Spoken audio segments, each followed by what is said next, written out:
something that's really been floating around, gaining traction. It's this constant hum, almost in serious circles, about a potential military conflict between the U.S. and China. Oh, absolutely. It's moved beyond just, fringe speculation. Right. And forget the clickbait headlines for a second. It's the sheer scale, the potential global impact that really grabs you. It makes you think, doesn't it? It really does. The analysis we're looking at today suggests tensions are, well, undeniably high. And while nobody's saying it's inevitable, thinking about where might be, relatively speaking, safer. It feels less like an academic game and more like trying to understand the potential shape of things to come. Exactly. So that's our goal for this deep dive. We're taking apart this fascinating analysis, trying to figure out which countries have, let's say, the lowest probability of getting directly sucked into the vortex if things really did kick off between the US and China. Finding the potential harbors in the storm? Kind of, yeah. Think of it as us doing the heavy lifting, sifting through the data to pull out the core insights, our mission, identify those potential havens. And it's crucial to understand the approach here. This isn't just throwing darts at a map. It's looking at multiple factors, right? Mm-hmm. Things like declared neutrality, actual physical location geography, who they're allied with or not allied with, how stable they are internally, even their history and what their military is actually set up to do. It's a proper risk assessment. A geopolitical stress test, almost. But, and this is a big but, we need to state up front, the idea of being totally safe if a conflict of that magnitude breaks out. Probably unrealistic. Yeah, that's a key caveat. Even if a country avoids, missiles and troops, the economic fallout, the political instability, social disruption, that stuff could ripple out everywhere. So we're focusing on the likelihood of avoiding direct military involvement, becoming an actual war zone. Precisely. Keeping boots off the ground and bombs out of the sky, essentially. Okay, so let's get into these pillars of non-engagement, as the analysis calls them, starting with neutrality. All right. Declared neutrality. So we're talking your classic examples like Switzerland, maybe Austria, places where it's basically policy. Exactly. And there's a difference between that kind of formal, often legally defined neutrality and just a general stance of non-alignment. History shows, think Switzerland, Sweden in World War II, it has worked before, to a degree. Okay, so there's precedent. But, and it's a significant but, the analysis really pushes on whether that old model holds up today. Ah, the modern world problem. Yeah, because the US-China conflict likely wouldn't just be, tanks and planes. Think massive cyber warfare, crippling economic attacks. Stuff that can reach anywhere, regardless of borders. Exactly. Can you really be neutral if your power grid is under attack remotely or your economy is being deliberately targeted? So the point is, traditional neutrality might protect against invasion, but against these modern tools, less effective. It's like having a great medieval castle wall, but someone can just tunnel underneath or poison your water supply from afar. That's a good analogy. And it also raises the issue of credibility. Just saying you're neutral isn't enough. What do you mean? Well, if a country starts applying sanctions from one side, or selling weapons, or even sharing intelligence, does the other side still see them as truly neutral? Probably not. Actions speak louder than words. Precisely. It invites pressure, maybe even retaliation. So maintaining that perception of neutrality through consistent action is just as vital as the declaration itself. Okay, so neutrality is complicated, makes sense. What's the next pillar? Geography. Yep. Strategic distance, the good old factor of location, location, location. So being far away from the likely hotspots, like the Indo-Pacific. That's the core idea. The analysis points to places in the Southern Hemisphere, New Zealand, Chile, Argentina. Just the sheer difficulty and cost of projecting major military force across those vast oceans creates a natural barrier. Less likely targets for, say, a ground invasion. Right. And things like mountains, like Switzerland has, still offer some protection too. It's just harder to attack places that are physically remote or difficult to access. But, here comes the but again, I assume. Long-range missiles, cyberattacks. Distance isn't the shield it once was. Exactly. It reduces the risk of conventional attack, significantly perhaps, but it doesn't make you immune to those indirect consequences. Economic shocks from disrupted trade, cyber intrusions, those can hit anywhere. And island nations, isolated, yes, but maybe vulnerable in other ways. Blockades become a real threat, cutting off supplies, communications. So geography helps, especially against boots on the ground. But it's not a silver bullet against modern conflicts in many forms. And location can cut both ways, right?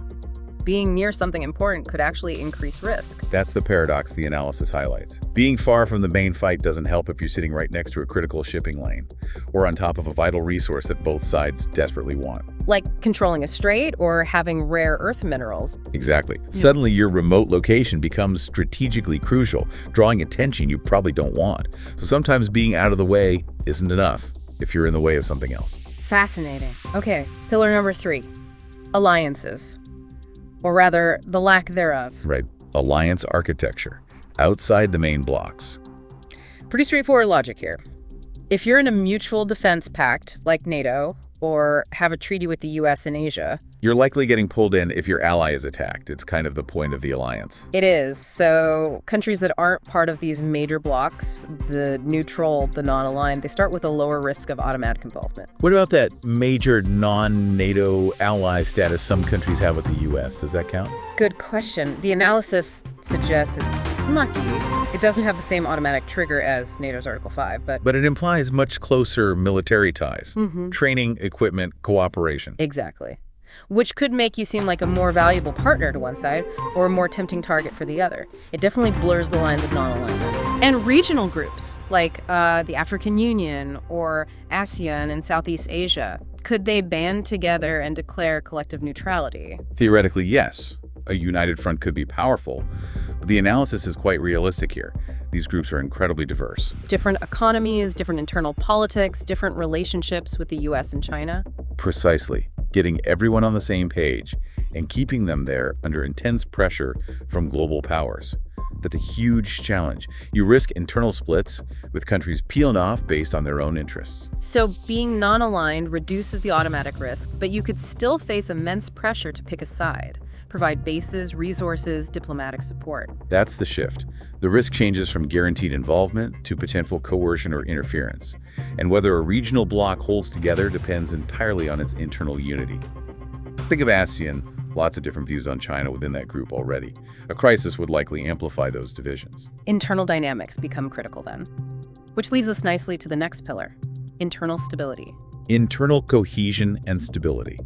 And this one feels almost intuitive, but the analysis really digs into why it's so vital. Because a country busy fighting itself is an easy target. Essentially, yes.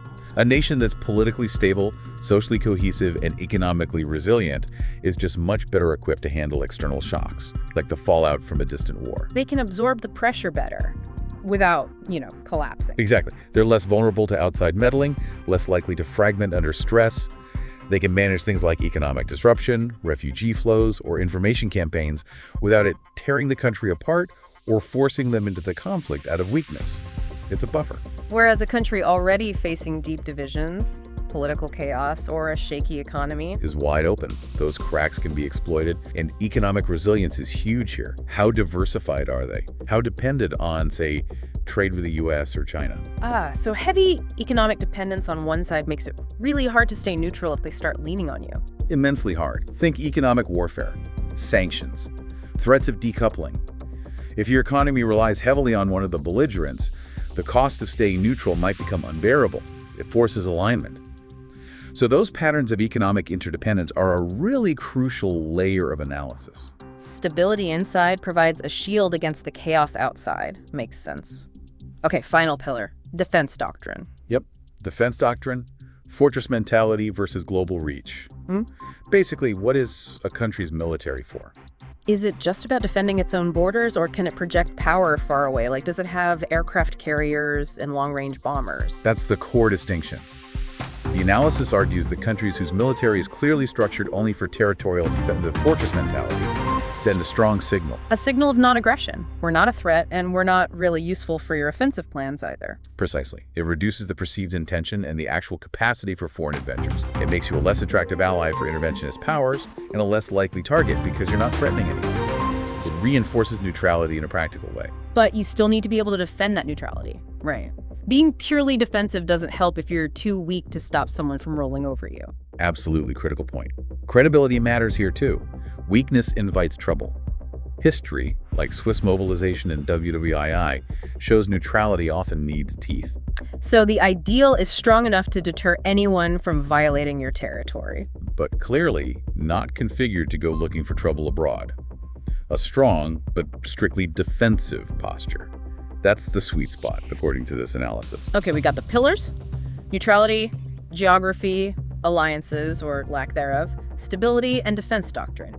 Now let's talk names. Which countries does the analysis suggest might fit this profile best? Switzerland and Austria came up a lot. They're the classic examples, yeah. Long traditions of legal neutrality. Switzerland's got the mountains. Both are surrounded by NATO, which offers a sort of buffer, high internal stability. Military is focused on defense. But challenges remain. Oh, definitely. For Austria, being in the EU means pressure on foreign policy alignment. For Switzerland, being a global financial hub makes it vulnerable to economic warfare. And cyber threats ignore mountains entirely. So even for them, it's not as clear-cut as it used to be. What about the faraway lands? New Zealand, Chile, Argentina, that distance has got to count for a lot. It does, especially against conventional attack. New Zealand's in Five Eyes, which is an intelligence link, but it's not a NATO-style defense pact. The South American countries are generally outside the big military blocs. Vulnerabilities there. Big-time dependence on global trade. Sea lanes get disrupted, their economies suffer badly, some have key resources. And they're not immune to global shocks like climate change, which war could worsen. So potential havens, maybe, but with significant economic question marks. Ireland also gets a mention, militarily neutral, not in NATO. Island location helps. And broader regions, Latin America, Africa, parts of Asia, lots of countries there try to stay non-aligned. True. And groups like the AU or CELAC could try to coordinate neutrality. But again, the diversity is huge.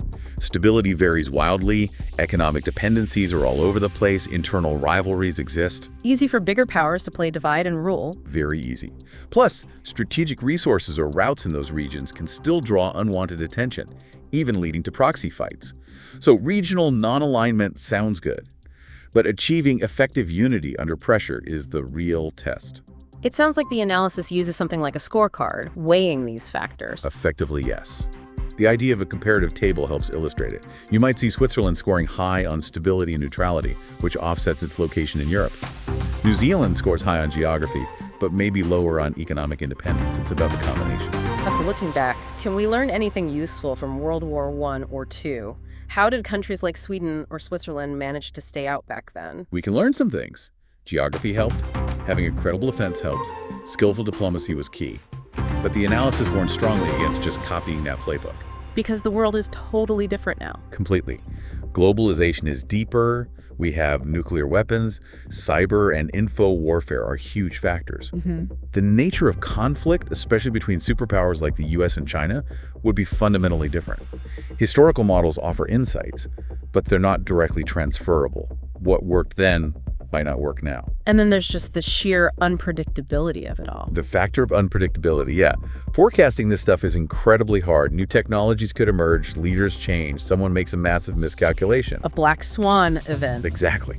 Things could change drastically fast. So this analysis is about probabilities, about identifying factors that increase the chances of staying out. It's not a guarantee.